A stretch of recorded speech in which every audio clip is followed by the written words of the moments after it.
Hey guys! Welcome to Series World. Today I'm going to explain a psychological thriller series called You from 2018. Turn on subtitles and spoilers ahead. The 9th episode opens with Joe working in the bookstore. He hears a woman laughing and follows the sound to the basement. He sees Candace making out with a man in the basement. Half of the man's face is gone. Joe starts screaming at Candace and tries to go near her, but he's locked inside the glass room. Joe jumps off of sleep and sees that Beck is sleeping beside him. He wants to wake her up but decides not to. Meanwhile, Beck, who was already awake, heard Joe scream Candace's name. So, in the morning while having breakfast, she asks about Candace gently. Joe tells her the truth that he did follow her, but they were incompatible. Joe realizes that if he doesn't do anything to stop the nightmares about Candace, he'll lose Beck. So, he arranges a meeting with Dr. Nikki that day. Joe lies to Beck about having to do some work at the bookstore and goes to meet with Dr. Nikki. Joe sees that the doctor is also having some lady problems. Joe explains that he's having nightmares of his ex. In the dreams, he tries to reach his ex but finds himself in a cage. Nikki asks him whether he has unfinished business with his ex that he's avoiding. Joe gets confused and Nikki explains that the fact that Joe tries to reach his ex but builds a wall around him to stop himself indicates that he's avoiding it. The only way to solve this is to reach out to his ex and finish the business. Joe is really not happy to hear this, but he has to do something about this anyway. The scene cuts to a flashback. The first time Candace and Joe met was when she came to the town with her little band to perform on a show. Joe helped her to unload her luggage and they introduced each other to themselves. Candace invites him to come to their show. Meanwhile, Beck is with her female friends. She's showing them Candace's Facebook profile and expresses how she's feeling insecure because Candace is so pretty. She also doubts whether she is just a side chick for Joe and Candace is the main girl. Annika gets annoyed and tells her that she's doing well in her career and even got a good man for the first time, so she should enjoy her life a little and worry less. Beck understands maybe she's overthinking. While they're talking, Annika and Lynn show Beck the man that was following them. Peach's mom hired him to investigate Peach's death. She doesn't think Peach killed herself and now this PI is following them everywhere. After that, Annika and Lynn leave, but Beck stays and starts stalking Candace's account. She finds that Ethan is friends with Candace, so she goes to give Ethan a visit. But Ethan refuses to talk about anything regarding Candace. Beck keeps pushing him for an answer, and Ethan tells her that Joe was a mess after that relationship ended. He even vanished for 1 week, and after he came back, things got darker. But then Beck came into his life, and Ethan has never seen Joe so happy. And that's what truly matters. So he suggests Beck let this topic go. Meanwhile, Joe is at his apartment. He brings out a small package from his secret hiding place in the bathroom. Flashback shows Candace and Joe. It was Candace's birthday, and Joe gifts her a first edition of her favorite book. Candace tears up, saying it's the most beautiful thing someone has ever given to her. Inside the book, Joe even wrote a sweet note for her. At present, Joe takes the book and goes to the basement. The book is burnt, and the pages are all torn apart. Joe slowly starts fixing the book, replacing the pages with new ones. Flashbacks show Candace reading the book. But soon tension arises between them when Joe sees that Candace is always on her phone texting someone named Elijah. One day, Candace goes to meet with this man, saying she's going for business purposes. Joe follows her and sees her making out with the man inside his car. At present, Joe is done with fixing the book. He puts the book on sale in the bookstore. Meanwhile, Beck is stalking Candace's profile and finds the friend that was a mutual friend of Peach. Beck goes to meet with Madison, and they talk about all kinds of things.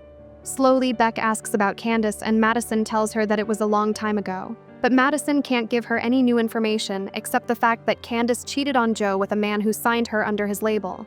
After that, she ghosted everyone and went off to Italy. Beck is confused about what happened to her family. Madison tells her that Candace only had one brother, and he had issues of his own.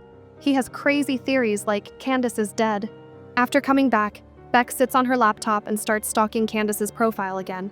She finds the profile of the person that Candace cheated with. Meanwhile, Joe is standing in front of a bridge. Flashbacks show Joe going to a party where Elijah is at. He confronts Elijah, who was sitting on top of the bridge.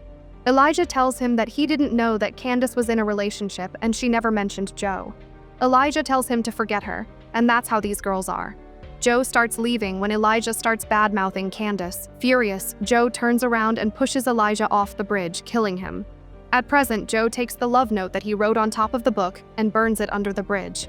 Meanwhile, Beck finds out the mental institution where Candace's brother is admitted and calls them, pretending to be Candace. They tell her that sadly Jimmy has passed away 6 months ago. The night after, Joe comes back home and Beck confronts him about Candace and asks what really happened to her. She also tells him that she met with Madison. who told her that Candace's brother Jimmy thinks someone killed Candace. Joe brushes it off, saying Jimmy was crazy and he thought Joe was a Russian spy. He even tried to commit suicide 6 times before. And after that, Joe told Candace to get Jimmy admitted, and Jimmy hated Joe for that. Still, Beck doesn't understand why Candace hasn't posted a single thing on Facebook after moving to Italy. Joe gets out his phone and shows another account of Candace. She has changed her name after moving there, and she told him about this before too. Beck feels guilty for doubting Joe when Joe was the one who got his heart broken. So Beck tells him sorry and explains that she knew it couldn't be him. Joe tells her sorry too for lying to her about going to Italy. He asks her whether she would like to see where he really went that week. Flashbacks show Joe going to Mr. Mooney's place and he confesses to him that he killed Elijah. Mooney takes off his clothes and hugs him. He assures him that Elijah deserved to die, but Joe has to continue living his life. At present, Beck and Joe are at Mr. Mooney's place. He had a stroke last year when Joe was chasing after Candace. Now he can't talk or do anything on his own. He has a caretaker named Birdie taking care of him 24/7. Joe tells her how he had no one to tell these things to, because he was so embarrassed about this. Beck hugs him and tells him that he's not alone anymore. That night when they're going back home, Beck never lets go of Joe's hand and it made him feel really happy. But he notices that Beck's phone is pinging again and again, and Joe asks whether it's her friend Emma. Beck says yeah it is and tells him to not worry about it. But Joe knows Beck doesn't have a friend named Emma from Brown, and he also knows that every time he ignored his instinct, he got in trouble. So Joe tells Beck to go back home as he has to finish some work at the bookstore. After that, Joe follows Dr. Nicky into an alleyway and corners him, pointing a gun to his head. He takes Dr. Nicky's phone and unlocks it. Inside, he sees multiple calls and texts from Beck. Beck invited this man over to their house and slept with him multiple times. There are even pictures of them together in their bed. Joe wants to kill this man but decides not to because Beck trusts that he can never do this. Instead, he decides to confront Beck after going home. Beck tells him the truth that she did cheat on him, but it's over. Joe is infuriated and he asks her why. Beck explains with tearful eyes that she never loved anyone as much as she loved him and she was scared of this and didn't know what to do. Hearing this, Joe becomes happy and asks her to say it again, and Beck says again that she loves him. That morning, Joe wakes up peacefully as he had no nightmares the previous night. Plus, Beck loves him. Joe gets up to get some breakfast for them. Beck tells him that she would like to have some waffles. After Joe left, Paco comes back to give Joe's book back. Beck tells him to give Joe another chance. Paco doesn't say anything and only says that it took him so much time to return the book because he didn't get the chance to get the book out of the ceiling. Beck is confused, and Paco explains that Joe told him that the bathroom ceiling is a good place to hide things. After Paco left, Beck went on with her usual business. She goes to the restroom to get fresh but gets curious and finds a box hidden inside the ceiling. In the box, she finds one of her underwear, her diary, a broken phone, a necklace that belonged to Candace, and even finds Peach and Benji's phones too. But the thing that horrifies her the most is a glass container that is filled with someone's teeth. Terrified, Beck drops the container and it breaks into pieces. That's when Joe also comes back home. So Beck slowly closes the bathroom door. She tells him that she's just having some tummy issues. Beck tries to clean off the glass shards from the ground and cuts herself. She gets out of the bathroom and tries to leave, but Joe notices the cut on her hand and tells her to sit and let him take care of her. Beck gets nervous but sits down anyway. Joe goes to the bathroom to get some bandages when he notices the glass shards on the floor.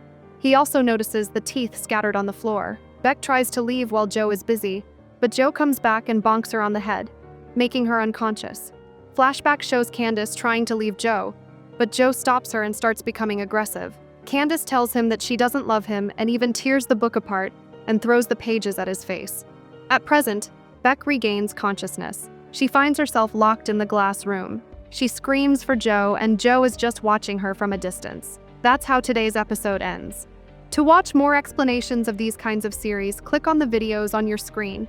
And don't forget to let me know how you feel about today's video in the comments down below. And at last, thanks for watching.